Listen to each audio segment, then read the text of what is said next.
She's the chair of the board of directors of the National Association of Development Companies. She's also founder of Cambridge Capital Management Corporation and manager of non-traditional sources of capital for businesses in Indianapolis, Indiana. The National Association of Development Companies provides legislative and regulatory support for its members. Welcome. Thank you. I'm so pleased to be here. And I would like to thank the entire committee for their continued support of the CDC industry and the 504 loan program. First, I'd like to discuss the need to reduce the cost of this program. SBA has informed us that its 2010 budget increases the cost of 504 loans by 38.9 basis points per annum.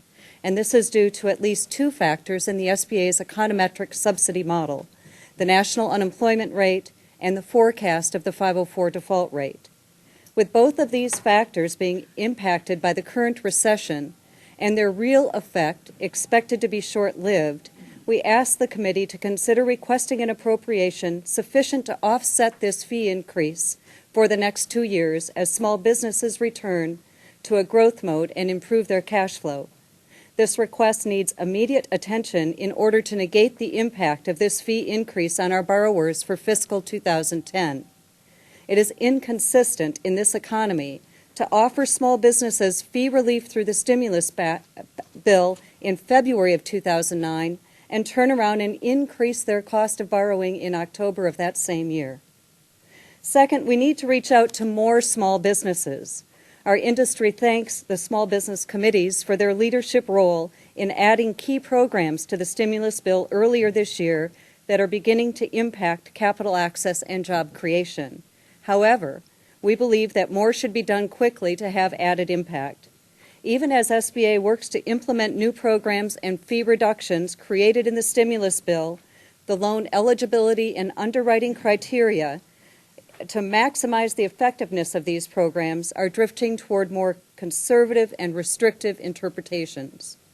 For example, SBA has moved to restrict borrowers from accessing their personal home equity in order to inject these funds into 504 expansion projects. NADCO has prevailed upon the agency to reconsider this policy while they collect additional data.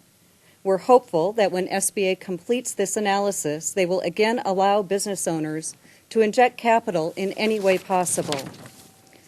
We believe that many small businesses either need access to larger loan amounts or have already reached their maximum availability under current law. This can be addressed in 3 ways. First, increase the maximum 504 debenture beyond its current limit of $1.5 million. Second, allow a borrower to maximize use of both 504 and 7A loan limits. And third, eliminate the regulation that restricts business owners with higher net worth and liquidity from accessing these loans. Next, I'd like to emphasize the need to reduce loan losses with more effort devoted to loan liquidation and recoveries. At Congress's direction several years ago, SBA created a new regulation that enabled it to take advantage of the recovery expertise within the CDC industry. Many CDCs already perform such tasks for other loan programs that they administer.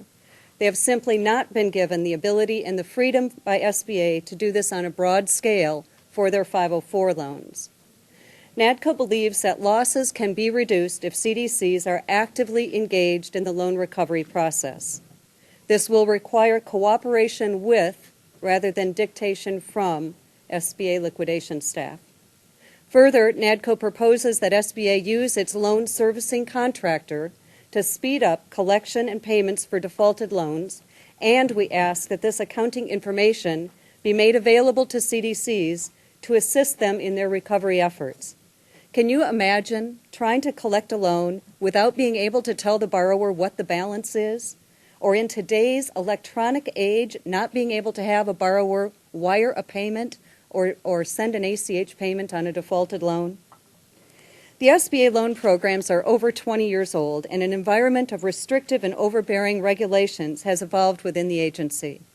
With this new administration and fresh thinking from senior policymakers, NADCO sees an opportunity to break out of the old program structure and bureaucracy.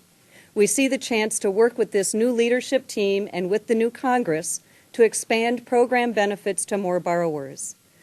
Like any maturing organization, SBA has to reevaluate its products to serve the changing needs of small businesses.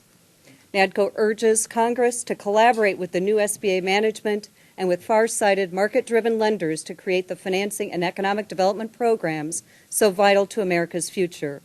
Nimble and forward-thinking small businesses will lead us out of this recession. Let's help them do it sooner. Working together, we can get America working. Thank you.